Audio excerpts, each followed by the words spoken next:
All right, what's going on today, YouTube? Welcome back to your favorite cyclist YouTube channel. First things first, we did it. We hit 100 subscribers. We hit them the day we posted our video last week. Hit about, I'm trying to think what time it was that evening, about 7 o'clock that evening. We did hit 100 subscribers, so thank you to all of you for subscribing to the channel. I greatly appreciate it. Never thought there'd be 100 people wanting to watch my videos each week, so greatly appreciate that. I did get, of course, my awesome plaque here from YouTube for hitting 100 subscribers. So make sure you guys check that out. Again, I'll have some more awesome content coming your way. This just fuels the fire with having 100 subscribers on here. So again, if you're new to the channel, hit the subscribe button below. If you already are subscribed, there's gonna be a little bell notification next to that. Go ahead and hit that bell notification so you get notified every time I upload. I upload every single Thursday, so keep an eye out for those videos. On to the topic of today's video. Today I thought I'd bring it back a little bit to something simple, which is just going to be the basic tools you would need to do bicycle maintenance. So your basic things you need to do to keep your bike in order and maintained and running smoothly. So I got a table here for you. I'm going to show you guys the tools you'll need, explain what you'll need them for, and really these are just the basics to get you started. You don't need anything fancy. These will get you everything from, building the bike, potentially getting the bike in a box and building it from scratch, to making repairs you need to, such as repairing a flat tire, adjusting your cables for your derailleur, your brakes, anything like that. These are just gonna be the basics. So let's get you down here and I'll show you some of those. So your number one most important tool you're gonna need while you're riding your bikes is a good set of Allen keys. So you can get a set just like this. It's gonna have everything. This one has everything from 1.5 millimeters up to a 10 millimeter. Should cover pretty much anything you would need to run into on a bike. Park Tool does sell some cool kind of tri-wrench ones that have a 4, 5, a 6, and then they have a smaller one as well. The blue has like a 1.5, 2, and a 3. So you can get those as well. Those are a little more pricey, but you can pick one of these up to any basic hardware store. This would have everything you would need to do any adjustments you need to do on your bike. Main ones you're going to use, your 4 millimeter, your 5 millimeter, and the 6 most of the time. Sometimes with the pedals, you will, if they have an Allen key on the back, you'll use the 8. Those are going to be your 3 main ones, the 4, 5, and 6. There are, of course, other times you need to use the smaller ones, the bigger ones. But getting a set like this is going to be a very simple way to get all Allen keys you need at a very reasonable price. Moving on to number 2, next thing you're going to need, you need some type of screwdriver. As you probably noticed on your bike, there are some adjustments that can be made by screws. If you have V-brakes on your bike still, you're still going to be able to adjust the little screws on the side to tension each side of the V-brake up proportionally to make sure it's centered on the wheel. And then of course on the rear derailleur, you're going to have those adjustment screws and the front derailleur as well. Your max and minimum, as well as your B adjustment screw to adjust how far that derailleur is away from the cassette on the back. So you're going to definitely need some type of screwdriver. This one happens to be a nice ratcheting one. That ratchets, so it makes it a little bit easier, a little bit nicer. Of course, you can just get something basic that you can find at any hardware store. It's going to be a basic Phillips head. I recommend getting at least a basic Phillips and a basic flathead, and that would get you good to get you started on your bicycle maintenance. All right, so for number 3, we're going to get into the circumstance that you have a flat tire. How are you going to get your wheel off? If you're lucky like some, you have a nice quick release lever on the back or the front wheel. Just pop that quick release lever, pull the wheel off, change your flat tire. If you don't, you're going to need a nice set of these here, nice set of box end wrenches here. Most of the time, what you're going to use for your axle is going to be this 15 millimeter right here in the middle. However, sometimes there are going to be some, like my dirt jumper, that do use a large one. I believe it was a 17 millimeter, which I have in a different location. This will get you to get your wheel off with that 15 millimeter, as well as give you a couple different options. On some cheaper V-brakes, they do have the adjustment for the cable on the end of the V-brake is with most of it's a 10 millimeter. That's what that is. So you have a 10 millimeter in order to adjust the cable on the V-brakes. There are a couple other random things you can use with a box end wrench on the bike. Those would be mostly for doing your adjustments on your brakes, potentially your derailleurs as well on those kind of lower end derailleurs, and then of course taking your wheels on and off to change a flat tire. Speaking of changing a tire, if you're running tubeless tires on your bike and you don't have any tubes, so you need to change a tire, pick one of these up right here. This right here is going to be a core remover for your valve stems. Makes it really easy to go ahead and put new sealant in your tires and your wheels without debeating the tire. I took my tire off many times before I got one of these, and since I've had this, it has been the easiest thing ever to add sealant to my tires. So pick one of these up if you're running tubeless and you never have to change your tires. You won't regret that. All right, so sticking on theme with the wheels, as always, when you're riding your bike, you're gonna hit a bump. You're gonna hit something that's knocked that wheel out of true. So what you're gonna wanna do, you wanna pick up a set of these. These are your spoke wrenches to adjust the tension of the spokes on the wheel. It is a little bit of a fine art to get the wheels true just perfect. I will have a video coming up on how to do that now that I have my truing stand here. But pick up a set of these. This will allow you to do your adjustments yourself. If you break a spoke, you're going to replace it yourself with these. You can do a lot of things to make sure your wheels are nice and true. Your brakes aren't rubbing if you have V-brakes, or it's not hitting your frame if you got that bad of a wheel bent. You can easily readjust it with these with a set of spoke wrenches. Obviously, these are different sizes. I don't know if you can really tell. These ones are pretty close to each other.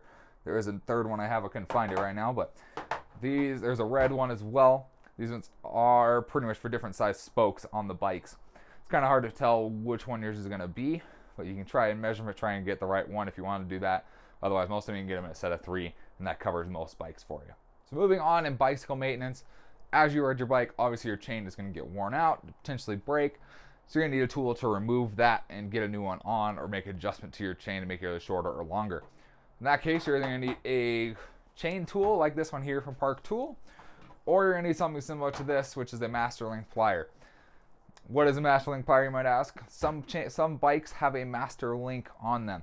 If you watched my video, I think it was a couple videos ago where I did some maintenance on my wife's bike, you notice I did point out the master link on that bike. It kind of looks like a different piece of chain, and that link, essentially, this will let you hook on both sides and squeeze them together and loosen that link, causing it to come undone so you can take your chain off, make adjustments if you need to grease it, anything like that.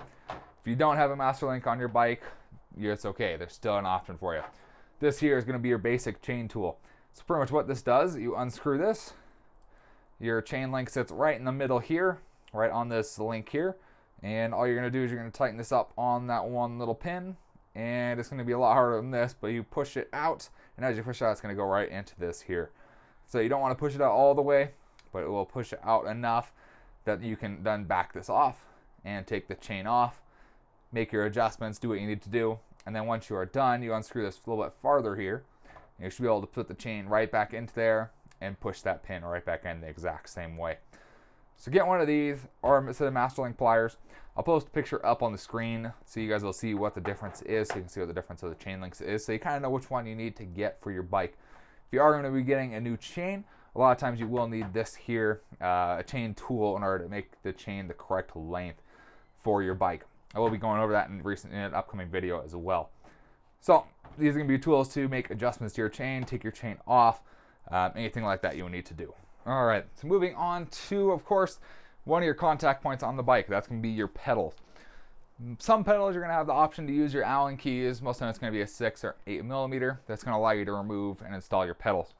If you have an older style pedal that does not have an Allen key on the back, while you can try and use a 15 millimeter box wrench to take your pedals off, a lot of times they're going to scratch up your crank arm or not fit at all, so you won't be able to do that. So in that case, what you would get here, this is a pedal wrench right here. Pedal wrench here has a 15 millimeter side and 9/16 based on the type of pedal you have. Most of the time it's going to be kind of your kid pedal size right here, 9/16, and you got the 15 millimeter, which is going to be a normal bike size. So this is going to be very nice, has a nice leverage on here so you can get any stuck pedals off, which makes it really nice, much better than, just your standard 15 millimeter wrench. Let me hold these up to each other so you can kind of see the difference, is you have this much more leverage to get that stuck pedal off. So it makes a gigantic difference. And then right here, you can actually see the difference in thickness here between the two. So you can see that this will fit much, much easier inside where the pedal goes or where the pedal shaft is, versus this will sometimes not even fit at all. So if you do need to take your pedals off, or you're installing your bike for the first time, you don't want to scratch those nice crank arms, pick one of these up if you don't get pedals with the Allen key on the end of it. This will make it nice and easy to get those on and off every time. And lastly, we're going to come to some things that you will need if you're going to do some adjustments to the cable tension on your bike. First things first, set a needle nose pliers. That's going to make it super easy to make sure you have a nice grip on the end of the cable as you tension it or as you let go. Make sure you have a nice grip. Sometimes your fingers don't quite have the grip they need to get, or there's little wires hanging out. This will make it nice and easy to make sure you always have a good grip on the cable. Speaking of cables, once you get that cable where you need, you get the length just like you want to go ahead and trim the end off. I know there's people that will say you need special cable cutters. These work perfectly fine. I've been using these for years. With these, you can go ahead and cut the end of the cable, cut the housing if you need to make new housing. While it can crush the housing in certain cases, a lot of times you can get one end right here and you can kind of scoop it back out. So there's no need to, you don't need to get a super expensive cable cutter. Something just basic like this, like the little clippers here, work perfectly fine for maintaining and installing new cables on your bicycle. And lastly, we're going to go a little bit more high tech here. If you have a nice bike with an air fork on the front, one thing you will need to do to make some nice adjustments to that is going to be a shock pump just like this. So you might be wondering, what's the difference between a shock pump and your normal tire pump? First off, if you look at the gauge here, you will notice that that gauge goes all the way up to 300 psi. I guarantee you your floor pump does not go up to 300 psi. So this here makes you make nice fine adjustments to it. And if you look on the back of this specific pump here, you can actually see it breaks it down into 10 psi intervals. So you can make sure you get just the right amount of psi into your fork.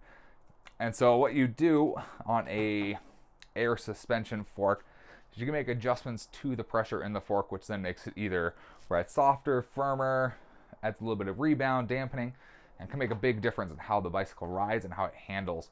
So getting one of these is nice and small, nice and compact. You can actually throw it into like your jersey pocket and bring it with you on a ride, so you can adjust it as you go if you're, just starting to tune your bicycle. But this here is going to be really nice to make sure you can make those nice fine adjustments. And then right here is your bleed off as well, so you can bleed off any excess pressure if you put too much in there. Mine is of course a little beat up. It's made it a long way, but get one of these if you do have an air fork. Well, some bikes actually come with them. If it doesn't, pick one of these up. And lastly, if you didn't watch my disc brake video where I did some maintenance on my wife's bike, if you bought a bike and you came in a box, or you didn't buy it in a box and it came with disc brakes, make sure you snag some of these from your bike shop. These here, as I mentioned in that video, go in place of your rotors. So if you took your tires off, your wheels off, you can slide these into the caliper instead of your brake rotor, and that will allow your pads not to collapse into each other, not to compress into each other if the brake lever does happen to get pushed. Make sure you pick up a couple of these. Most of your bike shop will, if you buy a bike with the disc brakes, will throw them in for free. And these are a great tool to have if you have the disc brakes on your bike and you do plan on taking the wheels off. All right, so this is going to be all the basic tools you would need to start doing the bicycle maintenance on your bicycle. Everything from changing your tires to making adjustments with your brakes and your shifters, taking your pedals on and off, to making adjustments more specifically with your chain, your wheels, and your shock pressure as well. As always, all these products are linked in the description below, so you can take a look at those if you were interested in learning more or potentially purchasing these products. They're all going to be down there, so you can take a look at those. All right, and as always, thank you guys for watching the video today. If you guys are new to the channel, head down below, hit the subscribe button. Again, thank you guys so much for the 100 subscribers on the channel. Hope to continue to grow, hope to continue to bring you guys great content here, great cycling content to help you learn to ride, work on your bike, and get going. Right. And as always, guys, thanks for watching today. Thank you again to those first 100 subscribers. Thank you for subscribing to the channel. It is great to have you guys here. It's great to have that many people wanting to watch my videos. If you're new to my channel, head below, hit the subscribe button. Love to have you guys here. Love to share this knowledge with you guys about cycling and working on your bikes. Something I really enjoy and I love to share with you guys. If you like this video, give it a big thumbs up down below. Greatly appreciate that. And if you do have a tool that I didn't mention in this video that you've really enjoyed or you really found helpful in your bicycle journey, post it below in the comments. Share it with others. That's what we're about. We're about sharing knowledge with each other. Make sure you share that with everybody here, and I will see you guys on the next video. Thanks for watching.